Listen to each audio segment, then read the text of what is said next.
Hi and good day, my name is Ling. I would like to share the topic about the technological disaster, Beirut Port chemical explosion. First, I will start with a brief definition of technological disaster. Technological disaster is an event caused by a malfunction of a technological structure and may or may not be in tandem with some human error in controlling or handling the technology. It can be intense and sudden and caused by technological or industrial conditions, dangerous procedures, infrastructure failures, or specific human activities. Technological disasters always give a greater impact as the cause of technological hazards tend to be more diverse and less predictable. Let's proceed to the case study. Beirut Port chemical explosion, a technological disaster that happened in the year 2020. On August 4, 2020, 6:07 p.m., 2,500 tons of ammonium nitrate detonated in Hangar 12 at the port of Beirut, Lebanon, due to the accidental ignition after years of inadequate storage conditions. It was the biggest non-nuclear blast in modern history. This disastrous event happened at a time when Lebanon was facing both the COVID-19 pandemic and a national financial crisis. The blast caused the death of more than 200 people and left more than 6,000 injured. In the days following the disaster, toxic gases from the chemical reaction of ammonium nitrate such as nitrous oxide mixed with the humidity and dust pose a threat to roughly 2.4 million Beirut residents. The explosion caused an estimated of $6.8 to $4.6 billion in infrastructure damage, destroying most of the crucial infrastructure and redirecting all imports and exports to the smaller port of Tripoli, 85 km away.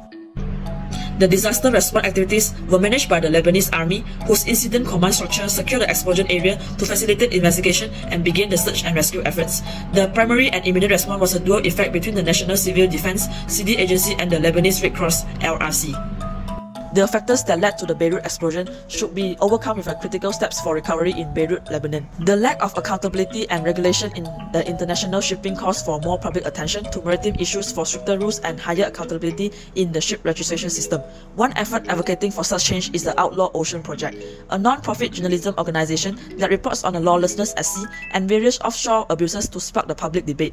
The lack of security measures concerning ammonium nitrate is evident from the explosion, highlighting the need for a national agency to oversee and implement chemical safety measures and adopt preventive strategies nationwide.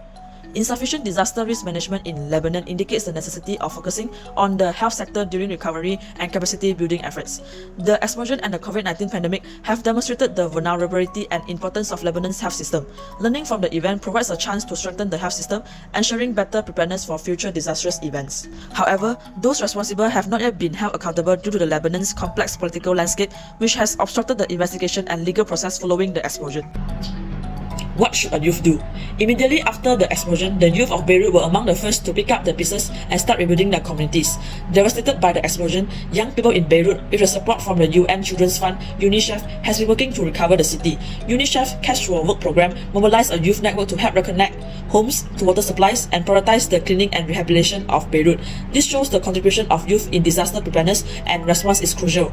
It helps to develop a sense of agency, empowerment and responsibility, enhancing self-esteem, confidence and motivation. Youth should always be passionate about learning valuable skills and knowledge to protect themselves and others in emergencies, such as first aid, risk assessment, communication and other soft skills.